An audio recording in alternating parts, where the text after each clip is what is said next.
శ్రీ సాయినాథాయ నమః. శ్రీ సాయి సచ్చరిత్రము 51వ అధ్యాయం. సద్గురు సాయి యొక్క గొప్పదనము, ప్రార్థన, ఫలశ్రుతి. సాయి సచ్చరిత్రలోని 52, 53 అధ్యాయములు 51వ అధ్యాయంగా పరిగణింపవలను. ఇదే చివరి అధ్యాయం. ఇందు హేమాడ్ పంత్ ఉపసంహార వాక్యములు రాసెను. పీఠికతో విశేష సూచికను ఇచ్చినట్లు వాగ్దానం చేశాను. కానీ అది హేమాడ్ పంత్ కాగితంలో దొరకలేదు. కావున దానిని బాబా యొక్క గొప్ప భక్తుడు బివి దేవ్ కూర్చాను. ప్రతి అధ్యాయం ప్రారంభమైన దానిలోని అంశంలోని ఇచ్చుడిచే విశేష సూచిక అనవసరం. కాబట్టి దీనిని తుది పలుకుగా భావించేదము. ఈ అధ్యాయమును సవరించుటకు, ప్రచురించుటకు పంపసరికి దేవు గారికి ఇది పూర్తిగా వ్రాసి ఉన్నట్లుగా కనబడలేదు. అచ్చరచ్చర చేతి వ్రాతను పోల్చుకున్నట్టు కూడా కష్టంగా ఉండేను. అదంతయు ఉన్నతున్నట్లుగా ప్రచురింపవలసి వచ్చాను. అందు చెప్పిన ముఖ్య విషయములు దిగువ క్లుప్తంగా చెప్పుచున్నాం.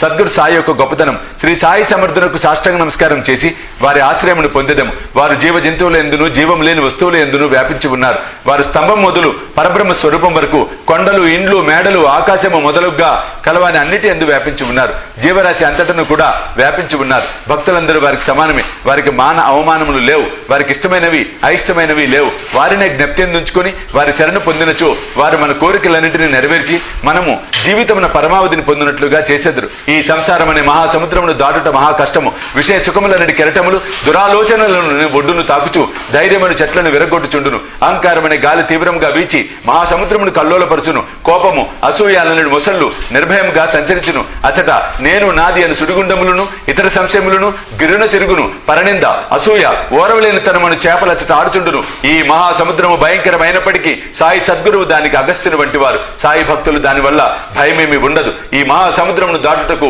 మన సద్గురువు నావ వంటి వారు. వారు మనలను సురక్షితంగా దాటించెదరు. ప్రార్థన. మనం ఇప్పుడు సాయిబాబాకు సాష్టాంగ నమస్కారం చేసి వారి పాదములు పట్టుకొని సర్వజనుల కొరకు ఈ ప్రార్థనను చేసేదము. మా మనసు అటు ఇటు సంచారం చేయకుండుగాక, నీవు తప్ప మరేమీ కోరుకుండుగాక, ఈ సచ్చరిత్ర ప్రతి గృహమునందు ఉండుగాక, దీనిని ప్రతి నిత్యము పారాయణము చేసేగాక. ఎవరైతే దీనిని నిత్యము పారాయణం చేసేదరో వారి ఆపదలు తొలగిపోవునుగాక. ఫలశ్రుతి. ఈ గ్రంథమును పారాయణం చేసినచో కలుగు ఫలితం గురించి కొంచెం చెప్పెదము. పవిత్ర గోదావరిలో స్నానం చేసి షిరిడీలో సమాధిని దర్శించి సాయి సచ్చరిత్ర పారాయణం చేయుటకు ప్రారంభింపము. నీవట్లు చేసినచో నీకుండు ముప్పేటల కష్టం తొలగిపోవును. శ్రీ సాయి కథలను అలబోకగా విన్నా ఆధ్యాత్మిక జీవితం నందు శ్రద్ధ కలుగును. ఇంకను ఈ చరిత్రమును ప్రేమతో పారాయణం చేయుచున్నచో నీ పాపములు నశించును. జనన మరణములని చక్రముల నుండి తప్పించుకొనవలనచో సాయి లీలలను చదువుము. వాని నెల్లప్పుడు జ్ఞప్తించుకొనుము. వారి పాదములనే ఆశ్రయింపుము. వానినే భక్తితో పూజింపుము. సాయి లీలలనే సముద్రంలో మునిగి వానిని ఇతరులకు చెప్పినచో అందు కొత్త సంగతులను గ్రహించగలవు. అవి వినువారిని పాపముల నుండి రక్షించగలవు. శ్రీ సాయి సగుణ స్వరూపమునే ధ్యానించినచో క్రమంగా అది నిష్క్రమించి ఆత్మ సాక్షాత్కారమునకు దారి చూపును. ఆత్మ సాక్షాత్కారమును పొందుట బహు కష్టము. కానీ నీవు సాయి సుగుణ స్వరూపం ద్వారా పోయినచో నీ ప్రగతి లభించును, సులభముగును. భక్తుడు వారిని సర్వస్వ శరణాగతి వేడినచో అతడు తాను అనునది పోగొట్టుకొని అది సముద్రంలో కలిగినట్లుగా భగవంతునిలో ఐక్యమగును. మూడింటిలో అనగా జాగ్రత్త, స్వప్న, సుషుప్తి వ్యవస్థలలో ఏదైనా ఒక అవస్థలో వారి యందు లీనమైనచో సంసార బంధం నుండి తప్పించుకున్నదు. స్నానం చేసిన పిమ్మట ఎవరు దీన్ని భక్తి ప్రేమలతో పూర్తి నమ్మకంతో పారాయణం చేసి వారము రోజులలో ముగించెదరో వారి ఆపదలన్నీ నశించగలవు. దీనిని పారాయణం చేసి ధనము కోరినచో దానిని పొందవచ్చును. వర్తకుల వ్యాపారము వృద్ధి చెందును. వారి వారి భక్తి నమ్మకములపై ఫలం ఆధారపడి ఉండును. ఈ రెండు లేనిచో ఎట్టి అనుభవము కలగదు. దీన్ని శ్రద్ధతో పారాయణం చేసినచో శ్రీ సాయి ప్రీతి చెందును. నీ అజ్ఞానమును, పేదరికమును నిర్మూలించి నీకు జ్ఞానము, ధనము, ఐశ్వర్యములను ఒసంగును. కేంద్రీకరించిన మనసుతో ప్రతిరోజు ఒక అధ్యాయము పారాయణం చేసినచో అది అపరిమిత ఆనందమును కలుగచేయును. ఎవరు హృదయం నందు తమ శ్రేయస్సును కోరెదరో వారు దీనిని జాగరూకతతో పారాయణం చేయవలేను. అప్పుడు అతడు శ్రీ సాయిని కృతజ్ఞతతో, సంతసముతో జన్మ జన్మల వరకు మదిలో ఉంచుకొనుము. ఈ గ్రంథమును గురు పౌర్ణమి నాడు, గోకులాష్టమి నాడు, శ్రీరామ నవమి నాడు, విజయదశమి నాడు ఇంటి వద్ద తప్పక పారాయణం చేయవలేను. ఈ గ్రంథమును జాగరూకతతో పారాయణం చేసిన ఎడల వారి కోరికలు నెరవేరును. నీ హృదయం నందు సాయి చరణములనే నమ్మిన ఎడల భవసాగరమును సులభముగా దాటగలుగుదువు. దీనిని పారాయణం చేసిన ఎడల రోగులు ఆరోగ్యవంతులగుదురు, పేదవారు ధనవంతులగుదురు, అదములు ఐశ్వర్య పొందురు, అదములు ఐశ్వర్యమును పొందుదురు. వారి మనసునందు గల ఆలోచనలు పోయి తుదకు దానికి స్థిరత్వము కలుగును.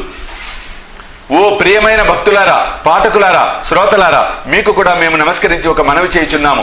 ఎవరి లీలలను ప్రతిరోజు ప్రతి నెల మీరు పారాయణం చేసేదరో వారిని మరువవద్దు. ఈ లీలలు ఎంత తీవ్రముగా చదివెదరో, వినెదరో అంత తీవ్రముగా మీకు ధైర్యము, ప్రోత్సాహము సాయిబాబా కలుగజేసి మీచే సేవ చేయించి మీకు ఉపయుక్తముగా ఉండినట్లు చేయును. ఈ కార్యమందు రచయితయు చదువరులను సహకరించవలను, వండరులు సహాయం చేసుకొని సుఖపడవలను. ఈ గ్రంథమును సర్వశక్తిమయుడైన భగవంతుని ప్రార్థనతో ముగించెదము. కారుణ్యమును చూపుమని వారిని వేడదము.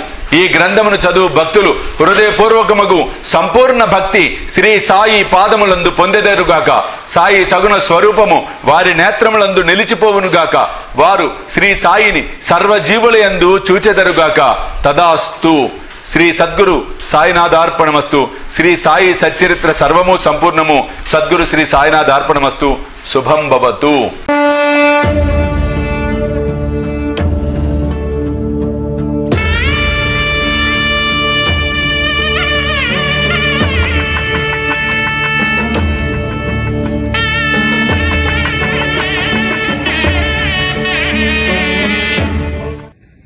సాయి దివ్య రక్ష కవచ యంత్రానికి